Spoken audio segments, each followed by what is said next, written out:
Acceptable globally, is doing all these things. దాంతో ఏమైందంటే ఒక స్టెబిలిటీ వచ్చింది, కంట్రీ ఇండియా బ్రాండ్ ప్రమోట్ అయింది. ఇది కాకుండా మీరు చూస్తే మోస్ట్ యాక్సెప్టబుల్ కమ్యూనిటీ ఇండియన్స్.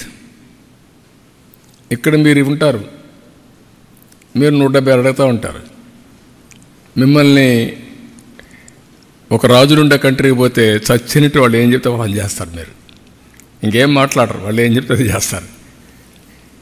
అదే అమెరికా పోతే కాంపిటేటివ్ ఎకానమీలో బ్రహ్మాండంగా పనిచేస్తారు.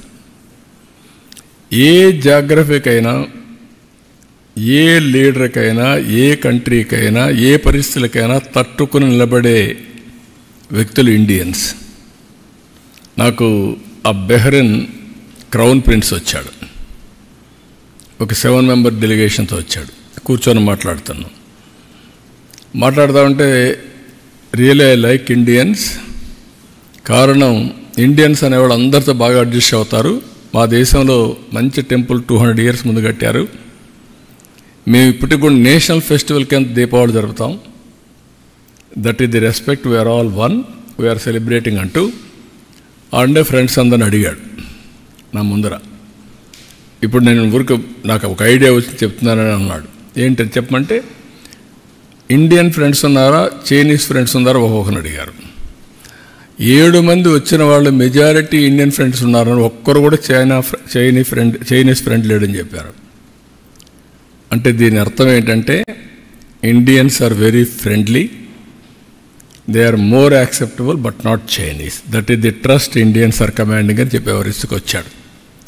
Really I was astonished. That is the sticking factor for Indians globally. మీకు ఇక్కడికి వచ్చినప్పుడు ఇప్పటికి చూస్తే మీరు చాలా వరకు ఎంఓయూలు చేసాం, ఇండస్ట్రీస్కి అంతా కూడా చేసాం. డెస్ట్రాయ్ అయినటువంటి బ్రాండ్ని,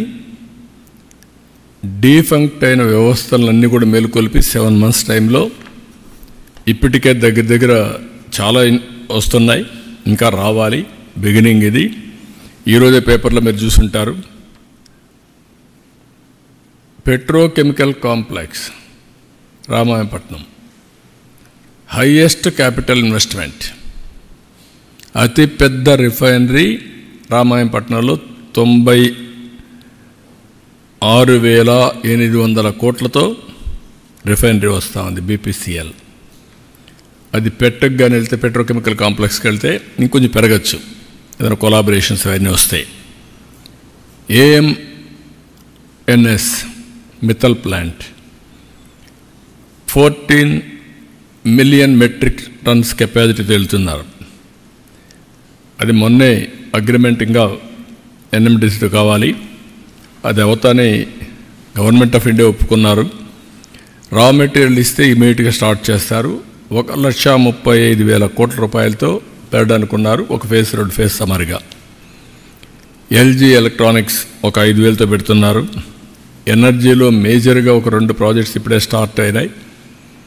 1,87,000 కోట్లతో NTPC generation company joint venture 50-50 ఒకటి స్టార్ట్ అవుతుంది. గ్రీన్కో ఏదైతే clean energy almost all complete అయ్యింది, హైబ్రిడ్ మోడల్, అది కూడా మీరు చూసినప్పుడు సోలార్, విండ్, పంప్డ్ ఎనర్జీ కలిపి చేశారు. ఇప్పుడు గ్రీన్ అమోనియా 1 year లోపల ప్రపంచానికి ఇంట్రడ్యూస్ చేయబోతున్నాం from Kakinada. Nagarjuna fertilizers plant తీసుకొని వాళ్ళు వర్క్ స్టార్ట్ చేస్తారు. 1 yearలో ఫైనలైజ్ చేస్తారు. 1 yearలో ఫస్ట్ టైం అందరూ మాట్లాడుతున్నారు ప్రపంచం అంతా, మనం రిజల్ట్స్ చూపిపోతున్నాం. ఆ ప్లాంట్లో కూడా పెట్రోనాస్ ప్లస్ గ్రీన్కో ఇద్దరు కలిసి జాయింట్ వెంచర్లు వెళ్తున్నారు. మార్కెట్ కూడా టైప్ చేసుకుంటున్నారు. They are going ahead. అదే మరిగా రిలయన్స్ దగ్గర ఒక 65,000 కోట్లు పెట్టి బయోఫ్యూయల్ పెద్ద ఎత్తున వెళ్తున్నారు. 500 యూనిట్లు పెట్టబోతున్నారు. అవి కూడా వర్క్ స్టార్ట్ అవుతుంది. ఇవన్నీ మనం చూసినప్పుడు టార్గెట్ 10 లక్షల కోట్ల రూపాయలు ఒక్క green energy, green hydrogen downstream ఇండస్ట్రీస్కి వెళ్తున్నాం.